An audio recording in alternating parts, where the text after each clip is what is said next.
Bien, nous sommes venus ici à Fatick sur invitation du ministre maire de Fatick, M. Matar Ba, dans le cadre du lancement du projet 100 000 logements ainsi que du projet de l'amélioration du cadre de vie de la ville de Fatick. Mais pour faire d'une pierre deux coups, j'ai demandé au président de l'Union des chambres de métiers du Sénégal, qui, comme par hasard ou bien par chance, est également le président de la chambre des métiers de Fatick. Et je lui ai demandé donc que je ne pouvais pas venir dans une ville comme Fatick sans rencontrer les artisans de Fatick. Et nous devions donc normalement les recevoir au niveau de la chambre des métiers, mais du fait du hasard du calendrier, nous les avons reçus aujourd'hui au niveau de la mairie de Fatick. Monsieur le ministre, dans le cadre de ce programme d'aménagement des entrées et sorties des villes du Sénégal, que peuvent aujourd'hui espérer les artisans, notamment ceux de Fatick? Oui, c'est-à-dire que nous avons discuté ce matin dans le cadre du lancement et j'ai proposé au ministre de l'Urbanisme et du cadre de vie qu'on mette en place des zones d'exposition pour les artisans. Et ils ont accepté, et je pense que très bientôt, dans le nouvel agenda, il y aura dans chaque espace, dans chaque zone d'entrée, un espace dédié aux artisans afin qu'on puisse exposer et mettre en valeur le savoir-faire de la zone et le savoir-faire des terroirs. C'est une de nos propositions qui a été acceptée par le ministère de l'Urbanisme. Et dans le cadre de la construction du mobilier national, les artisans ont toujours déploré le fait qu'ils n'étaient pas très bien associés. C'est-à-dire la main-d'œuvre locale, que ce soit à Fatick, Dakar et partout d'ailleurs, est très faible. Aujourd'hui, est-ce qu'on peut avoir une idée de l'avancement, l'état d'avancement par rapport à ça? C'est ça. Pour le mobilier national, c'est une idée lumineuse du président de la République qui avait demandé qu'au moins 15% du mobilier national soit rétrocédé aux artisans sénégalais. Au départ, en 2013, il n'y avait qu'un seul artisan qui avait pu accéder. Parce que l'ARMP, les techniques d'accès au marché sont des fois un peu difficiles pour les artisans. Mais avec le projet Mobilier National, nous avons travaillé à formaliser les artisans, à les faire accéder au marché du mobilier national. Et aujourd'hui, nous sommes passés de 194 millions donc en 2013 avec un seul qui avait gagné le marché. Aujourd'hui, nous sommes à une centaine d'artisans et avec un chiffre d'environ 1,6 milliard de francs.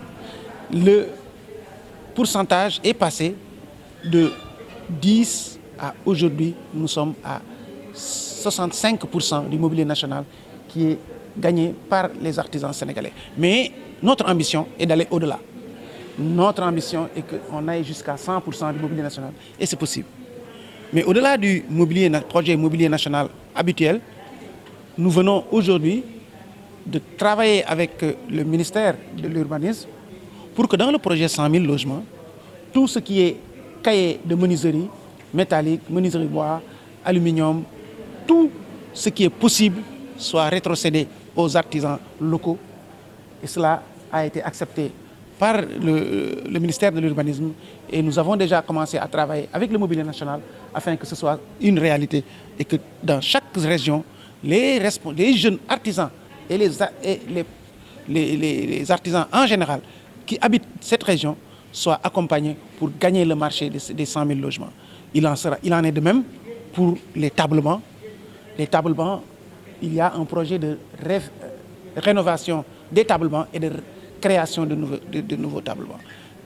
Avec le ministère de l'Éducation nationale, nous avons signé une convention pour que ce mobilier des tablements revienne également à nos artisans.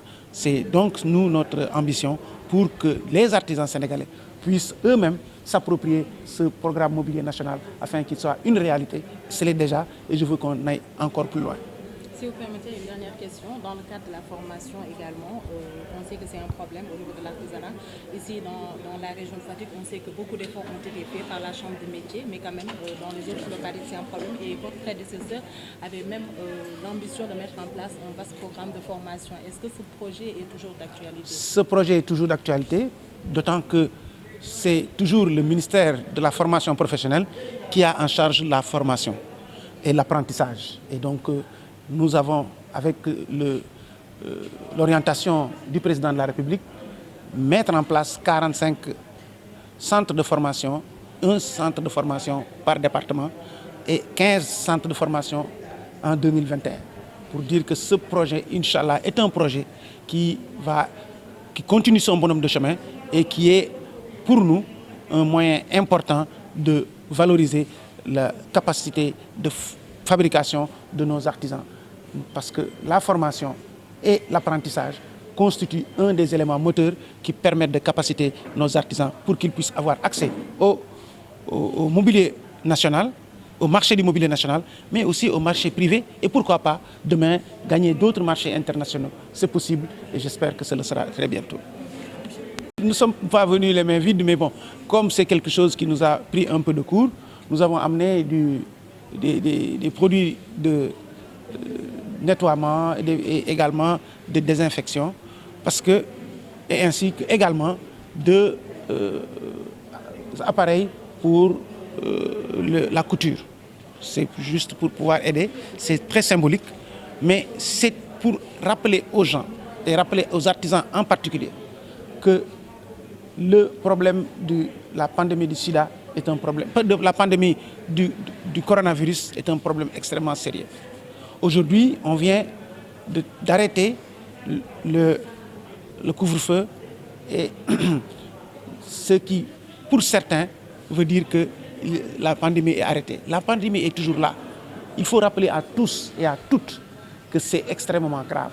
C'est une maladie qui tue, c'est une maladie qui handicape économiquement un pays.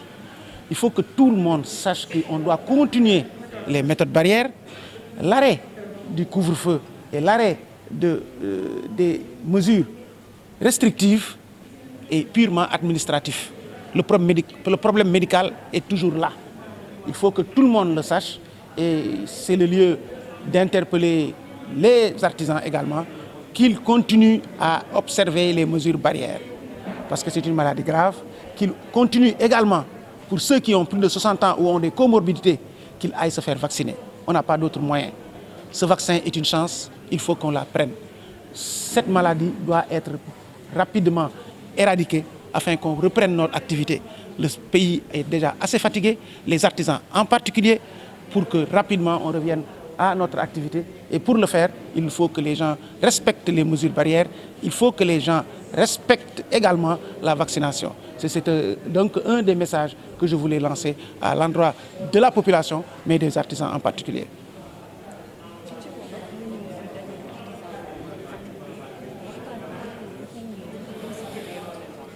waaw tey yàlla dafa def sama xarit di naataango Makhtar Ba